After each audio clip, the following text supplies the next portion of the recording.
Mu mawulire gaffe mu ttuntu olunaku olwaleero tukulaza emboozi y'abavubuka abagambibwa okunywa ebiragalalagala okukkira Namasaba Aisha ne bamukuba ejjinja erimutiddewo ng'ono mufumbi wa mmere ku Kisenyi Cell e Nabuyonga Ward mu Northern Division mu kibuga ky'e Mbale.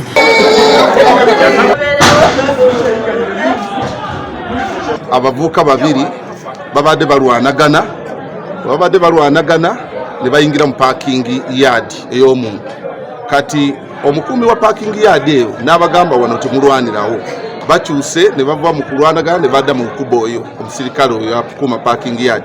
Kati mukyala we abadde awo n'ajja ayambeko omwami ye gwe bakubye ejjinja era n'ava mu bulamu bw'ensi eno. Wano poliisi erwanaganye n'abatuuze abakidde amaka ga maama w'abavubuka bano ne bagakoonakona saako okusaawa olusuku.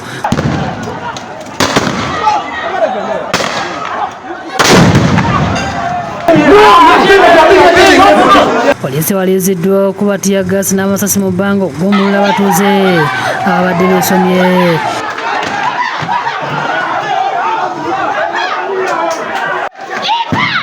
Kyokka mu kavungano kano akakebe ka tiyaggaasi kakubye omusirikale wa poliisi omumwa oluvannyuma lw'emmundu y'okwekyanga.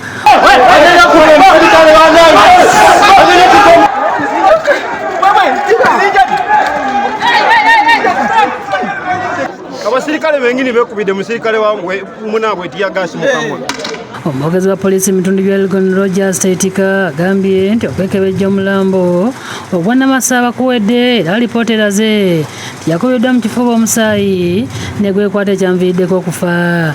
Postmortem ewedde okukolebwa era ekakasa nti ono omukazi yafunye serious internal bleeding, ekintu ekyamuviiriddeko okulabika ng'afa. Agambye nti mu kiseera kino fayiro ya Mwanika Yusuf ne Dauda Isma ziwedde okukolebwako era akadde konna bakweze bamukwati bakuleka egy'obutemu.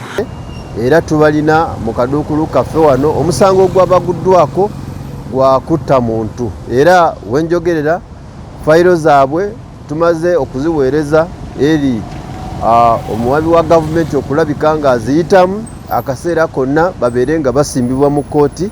Omumyuka wa Rasisi wa Mbale City Kadimba Hussein alabudde abavubuka okukomya okwenyigira mu bikolwa ebikyamu. Kubanga lipooti gye twafunye bano abaana olwedde babadde babbi mu community, babadde bazibu nnyo, banywa enjaga. Abazadde tebali kufuga abaana baabwe, abazadde tebali kwekuuma n'abaana. Abaana kati ng'ono asa omuntu atazze waka wennyini waviira n'abanga yeekwekaawo. Babeera n'ebizo bajja kwabadde amasimu bagambako ng'akuba bukubi. Faizo Kiza yakusakidde eggulu eno ku Lwabukedde TV.